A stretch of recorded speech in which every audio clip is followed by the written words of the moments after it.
அஸ்ஸலாமு அலைக்கும் வரஹ்மத்துல்லாஹி வபரகாத்துஹு. நாளும் ஓத வேண்டிய நல்ல பிரார்த்தனைகளின் வரிசையிலே இன்றைக்கு ஒரு பிரார்த்தனை.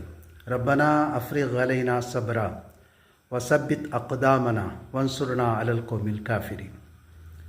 இறைவா, எங்கள் மீது பொறுமையை பொழிவாயாக, எங்கள் பாதங்களை உறுதிப்படுத்துவாயாக, இறை நிராகரிப்பாளர்களுக்கு எதிராக எங்களுக்கு நீ உதவி செய்வாயாக. இந்த பிரார்த்தனையை அல்லாஹ் சுப்ஹானஹு தஆலா நமக்கு கற்றுத்தருகிறான். முன்னெப்போதையும் விட இத்தகைய சூழலிலே இந்த பிரார்த்தனை கனகச்சிதமாக பொருந்தி வருகிறது. பல்வேறு இடையூறுகளும் துன்பங்களும் சோதனைகளும் வருகிற போது நாம் கண்டிப்பாக பொறுமையாக இருக்க வேண்டும். பொறுமையாக இருந்தால்தான் நிதானமாக சிந்திக்க முடியும். பிரச்சனைகளின் போது நம்மை விட்டும் தவறக்கூடியது முதலாக பொறுமை தான். எனவே அந்த பொறுமையை கைக்கொள்வது என்பது மிகுந்த முக்கியத்துவம் வாய்ந்தது. அப்போதுதான் நிதானமாக சிந்திக்க முடியும். நிதானமாக சிந்திக்கிறோமோ இல்லையோ, தவறாக சிந்தித்து விடக்கூடாது. தவறான சிந்தனை என்பது தவறான எண்ணங்களை உருவாக்கும். தவறான எண்ணம் தவறான வழியின் பக்கம் நம்மை நடத்தி சென்றுவிடும். பிறகு முடிவு என்பது தவறாகவே ஆகிவிடும். எனவே ஒரு இக்கட்டான சோதனையான தருணங்களிலே சரியாக சிந்திப்பது முதல் நடவடிக்கை. அப்படி சரியாக சிந்திப்பதற்கு நமக்கு தேவை பொறுமை.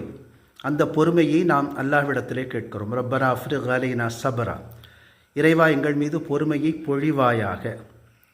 வசப்பித் அக்தாமனா, பிறகு நம் இருக்கக்கூடிய அந்த நிலையிலே உறுதியாக இருப்பது. இது இரண்டாவது. மூன்றாவது, இறை நிராகரிப்பாளர்களுக்கு எதிராக இறைவனுடைய உதவியை கோருவது. இறை நிராகரிப்பாளர்கள், அவர்களுக்கு எந்த சட்டமும் கிடையாது. இறை நம்பிக்கையாளர்களை எதிர்ப்பது ஒன்றுதான் அவர்களது வழியாக, நோக்கமாக, இலக்காக, சந்தோஷமாக, மகிழ்ச்சியாக, எல்லாமுமாக இருக்கும்.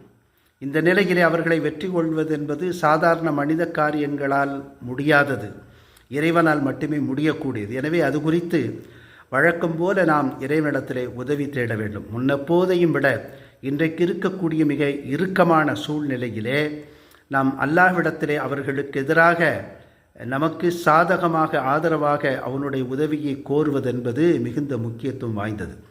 திருக்குர்ஆனுடைய பல்வேறு பிரார்த்தனைகளை நாம் ஓதி வருகின்ற அந்த வகையிலே இந்த துஆவும் மிக முக்கியமானது. எனவே நாம் அல்லாஹ்விடத்திலே கேட்போம். இறைவன் நமக்கு பொறுமையை தரட்டும், நம் பாதங்களை வலுப்படுத்தட்டும், இறை நிராகரிப்பாளர்களுக்கு எதிராக நமக்கு எல்லா விதமான உதவிகளையும் செய்யட்டும். தொடர்ந்து இந்த துஆவை ஓதுவோம்.